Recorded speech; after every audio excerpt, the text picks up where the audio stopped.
Naomi, why did we start at the very beginning? Born in East Belfast, 1971, Bloomfields was where you went to school. You were then went off to study civil engineering at Queen's. When does politics enter your life? Is it a family ambition or is it something that entirely pops up spontaneously?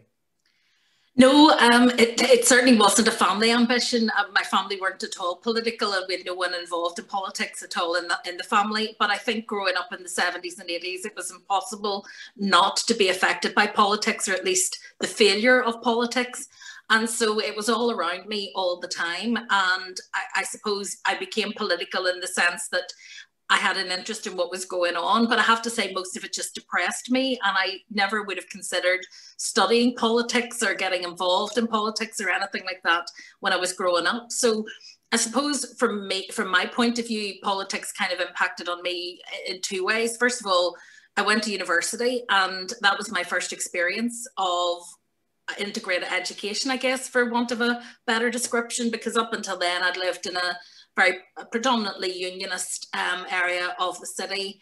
That had been my experience in terms of school and education and everything else. And when I went to Queen's, suddenly I was confronted with people from all over Northern Ireland, from different backgrounds, from people from all over this island and indeed further afield. All of us studying the same subject, all of us basically wanting many of the same things. And I suppose it sort of challenged my views and kind of opened me up to more diversity.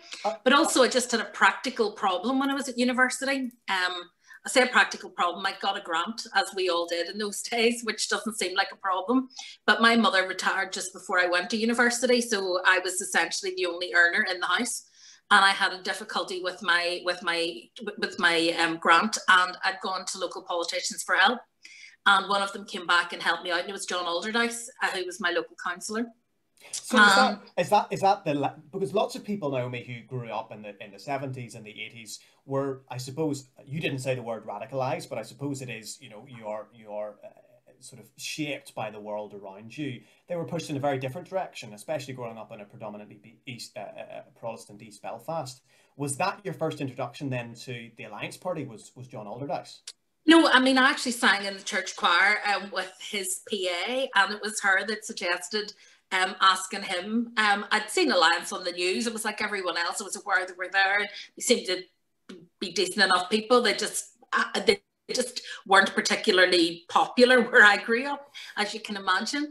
And so that was kind of my initial experience. Was I reached out to a number of politicians, including my MP at the time, and they didn't get back to me, and John did, and he got it sorted in a couple of days. And that was the first experience, I suppose, I had of politics actually achieving something. It's a very minor thing, but for me it was significant. And so I didn't really think anything more about it until I graduated, and it was 1994. So the first ceasefires had just started. It was really the first time in my life that there seemed to be some hope that things might change. And I was making decisions about my future, whether I was going to stay in Northern Ireland or whether I was going to go away and find a job elsewhere. And I made a very conscious choice that I wanted to stay, but that if I was going to stay, I wanted to be part of trying to change Northern Ireland, because I could see things were not right. The way we lived, divided society, those things really bothered me. And so I wasn't sure what I would do in terms of contributing, but I decided I would stay. And I was canvassed at a subsequent election, and the gentleman who came to my door asked me if I consider voting Alliance, and by then I was more familiar with what they stood for.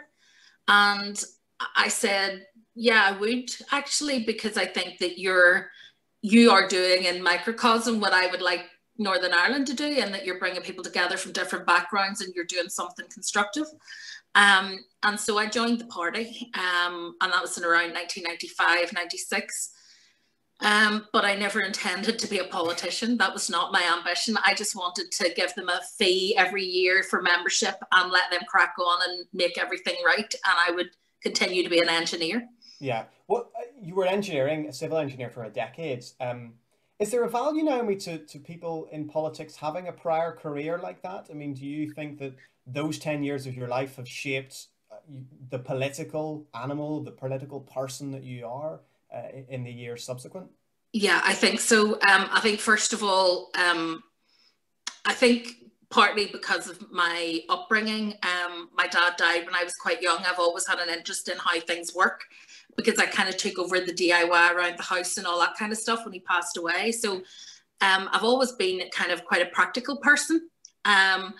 And I think being an engineer has done a number of things. There are a lot of transferable skills, but I think some of the key ones for me is just about being a problem solver.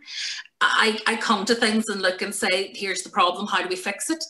I get frustrated at times with other people who are great at the abstract concept, but aren't great at the how do we fix it? What are we going to do? And that's the bit of it that motivates me. I want to see action and delivery. So I think that's part of it. I also think just in terms of managing time and big projects and things like that, it's good experience in terms of engineering. But also people tend to think of engineers as being people who are behind desks and not really dealing with the public. But a lot of my time, I did the master's course in engineering at Queen's. So a lot of your time is spent looking at how you interact with things like public inquiries and present things to people and explain projects to the public who maybe don't have the same grasp of the technology. And I think all of that's been really useful in politics in terms of distilling complex ideas and thoughts into simple but still accurate descriptions to be able to communicate them to the public. Well, there's an advertisement for civil engineering there. Absolutely. Queen's will take that clip. Let's jump forward then to politics. So elected Belfast City Council 2001, then into the Assembly in 2003, and then Deputy Leader of the Alliance Party in 2006. So, I mean, in 5 years, you went from being an ordinary citizen, I suppose, to a very senior MLA. Was that a whirlwind for you? Was it too fast looking back? I mean, do you have any regrets about moving as quickly? Would you prefer to be slower? Do you remember much about those 5 years? No, I mean, I suppose I kind of fell into politics by accident. So I only ran for Belfast City Council because I was promised that I wouldn't get elected. So it wasn't a conscious choice that I suddenly wanted to be a councillor, and I didn't have a 5-year plan, and I never have. It isn't how I work. But when I ran, I knew I had to be able to do the job if I got elected. I just wasn't expecting that I would, but I was.